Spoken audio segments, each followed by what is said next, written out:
Are minorities really oppressed?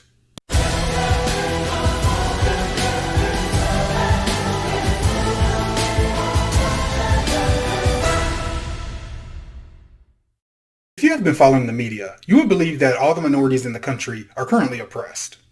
However, I do not think this is true at all, and I would like to explain why we are not oppressed. I also want to talk about what's creating the false atmosphere of oppression. We live in a time where everyone has the same opportunity to use their 24 hours in a day to better their lives. Some understand this and use the opportunity to set world records, build great fortunes, or achieve their lifelong dreams. Some, however, will claim that despite what they do, they cannot achieve the same level of success as someone else. So what causes some people to see unlimited opportunity and others to see no opportunity? It's all in how we perceive life around us. If I were to ask someone specifically, what is causing you to not succeed? They would have a hard time finding an answer.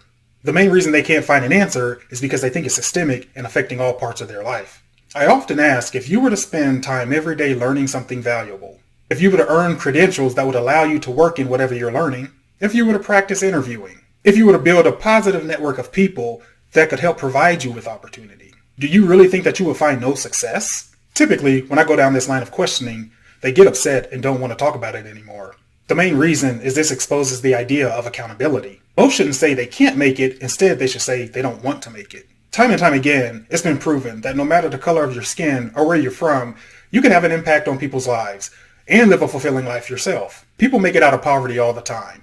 Many that don't have a decent education. So if some can make it, why can't others? Well, let's discuss the false atmosphere of oppression. Now, I believe generally speaking, most people are lazy. Most people do not invest their time and effort in things that will bring value to their lives.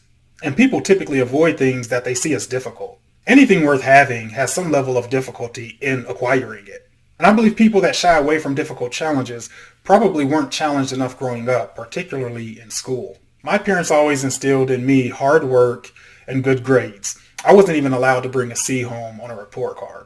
However, if you grew up in an atmosphere where school was an afterthought and no one held you accountable for your performance, naturally one would find interest in other things. The main issue with the false atmosphere of oppression is culture. Much of this stems from the Democratic Party and their policy, which creates dependency on the government. Due to their desire to keep people dependent, they must keep them ignorant.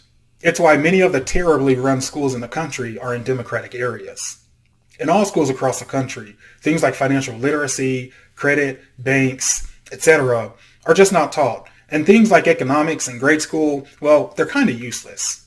Now pair that lack of education with poverty and parents that are not financially literate, and we create what we believe is a system in which people cannot achieve success. However, you do not have to be limited by that system, and the world does not operate off of the color of your skin. A bank does not care what color you are, they care about your ability to repay. Now, I've never seen a minority with perfect credit get denied a loan. Have you? Instead of being mad at the discrepancy between white borrowers and minority borrowers, perhaps we should see why less loans are being given to minorities. Minorities tend to make less money and have lower credit scores. But why is this? Most would obviously point to education, but then one has to ask, why aren't they getting educated? And of course, this is where the split in beliefs happen. I would say it's culture that holds people back. They have smartphones, they have laptops, they have internet connections to consume content, but it is a content in which they choose to consume that adds no value to their lives. Is that to say that racism does not exist? Not at all. To say it exists to a point of holding a determined person back from accomplishing what they set out to accomplish is just not true. To say it exists at an institutional level when there are no racist laws on the books makes no sense. I guess there are just secret societies out there full of white people that have brainstorm meetings to make sure that they're up to date on their minority keep down tactics, which is kind of weird considering that Asians and Jews both seem to be pretty well off, and the crime in their neighborhoods also tend to be less than in other minority neighborhoods. You need to align your expectations with what you are willing to invest from a time and effort standpoint.